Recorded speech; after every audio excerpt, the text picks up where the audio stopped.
moving down to the next emotional change, which is postpartum depression. Common symptoms could include sadness. You just feel sad or empty.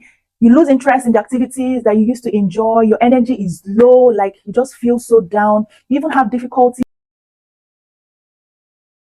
We're going to be talking about a very, very important topic in the postpartum period. Don't click off. There is some vital information at the very end of the video that I want you to get, okay? Especially if you're going through any of these emotional changes. First of all, let's start off with what are postpartum emotional changes. They refer to the mental and emotional adjustments that can occur after you've had your baby. It occurs in about 70 to 80% of mothers. First off is baby blues. Now, baby blues usually come within the first few days, but they usually peak around the 4th to the 5th day. And common mood swings can occur. You could just feel down, you could feel overwhelmed, you could be crying a lot, be anxious, even have appetite changes. But the good thing about postpartum blues is that it lasts a few days to at least 2 weeks. It usually stops at 2 weeks, okay? But moving down to the next emotional change, which is postpartum depression. Now, this can start at any time. It's usually an extension of the postpartum blues, or a more serious version of the postpartum blues. It could come at any time within the first day that you've had your baby, but it usually appears within the first 3 months after you've had your baby. And common symptoms could include sadness. You just feel sad or empty. You lose interest in the activities that you used to enjoy. Your energy is low, like you just feel so down. You even have difficulty bonding with your baby.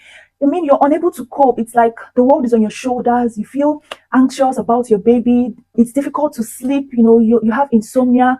You're feeling so tired. You even feel unwell sometimes. And your appetite could also be lost or be reduced drastically. We'll be looking at the third emotional change, which is postpartum anxiety, or OCD. OCD is also known as obsessive compulsive disorder.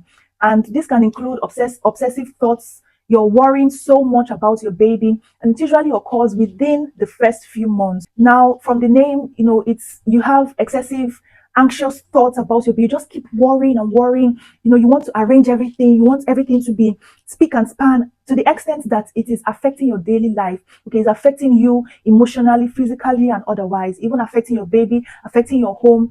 I mean, it's not a bad thing to want to keep your home spick and span, or you want to arrange everything, or even worrying a little bit about your baby. The baby is fine. But when it begins to creep into your daily life and affects you negatively, then that means it's possible that you might have OCD or anxiety. Another emotional change that is not very common is postpartum psychosis. It occurs in like about 2 mothers out of 1,000. So it's not that common, but when it occurs, it's usually an emergency, because it's a very severe illness that can affect both the mother and the baby. It's usually other people around that would notice this, because the mother she won't even know what's going on. She just begins to act aggressively, and it's likely to happen if the mother has had a history of mental illness in the past, okay, or if there is a family history of mental illness, of perinatal mental illness in the past. The last emotional change that usually occurs is post-traumatic stress disorder. Now, this might sound strange, but it's actually a thing. So PT is also known as PTSD, and it is the result of a traumatic birth.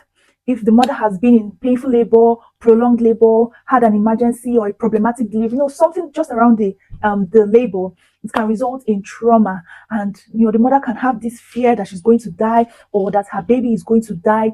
And the symptoms of PTSD usually include experiencing all these traumatic feelings as well, but it could also be associated with postpartum depression as well. Yeah, both of them could coexist. When is the timeline that this could occur? It could occur straight after the mother has had her baby, or even 4 to 5 months afterwards. Okay, so what are the red flags that you want to watch out for? These are like the danger signs, and things that if you experience, it's best to immediately go for help. Okay, go to the hospital, let them help you. This could include thoughts of hurting yourself or harming your baby. You feel completely detached from the world, or even doing anything. You have major appetite or sleep changes as well. Okay, that means that you need extra support. So great news, mamas, there's treatment for all of this. So let's start off with the therapy that you can actually get. This includes cognitive behavioral therapy and interpersonal therapy.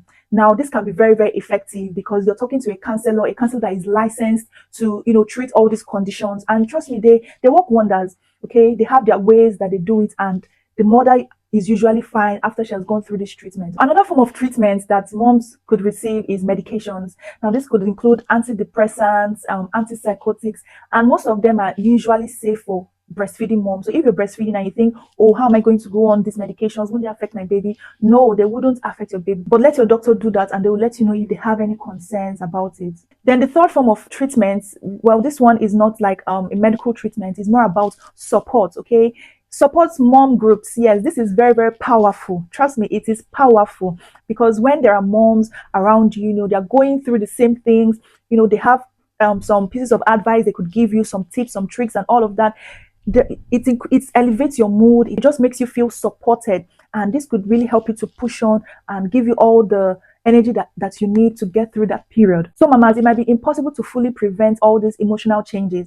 However, there are some things that you can do to prevent them to an extent. This include, number one, building a strong support system. So if you have people that you trust, you want to let them know that you're going to need help and that you need them around you even before your baby comes. Then number two, prioritize rest and nutrition. Yes, sleep can be rare with a newborn. We all know that, but try and catch as much naps as you can and eat healthy meals. Okay, sleeping actually does a lot for our moods. The more you sleep, the better your moods are most of the time, and the lesser you sleep, the more down your moods are. Then limit stress. Whatever things will stress you, just limit them. Not taking more than you can handle on your plate is also very essential. If you have some commitments that you can say, no, I'm not going to be able to come to this because I need my own me time. I need to be fine for myself and my baby. Okay, let them be. They're going to sort themselves out somehow. So whatever it is you can do to limit your stress, please mamas, that's what you need to do. Then the fourth thing that, in fact, this point is actually very, very important. Consider a postpartum plan. What do I mean by this? So you want to think about support, not just family or friends, but like local support, lactation consultants, therapists that you want to reach out to, that would really help you in the process. If you're a mom that usually loves being fit and all of that, you want to reach out to your gym trainer, to the physiotherapist, whoever it is, so that they are ready for you to start getting back to yourself, to your pre-pregnancy self. Okay. So mamas, if you're going through any of these emotional changes, you are not alone. That's why I created this channel. This channel is for you to help support you during the postpartum period. You are doing amazing, regardless of whatever emotional changes you are going through. There is help for you. There is help for you. Please do not go through it alone. I'm pleading with you. Yes, I'm talking to you, mama.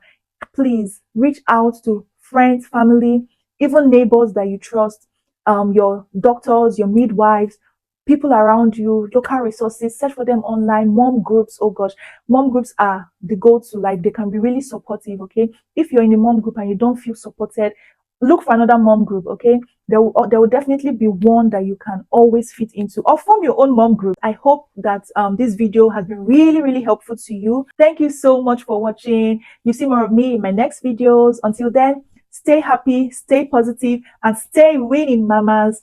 Bye.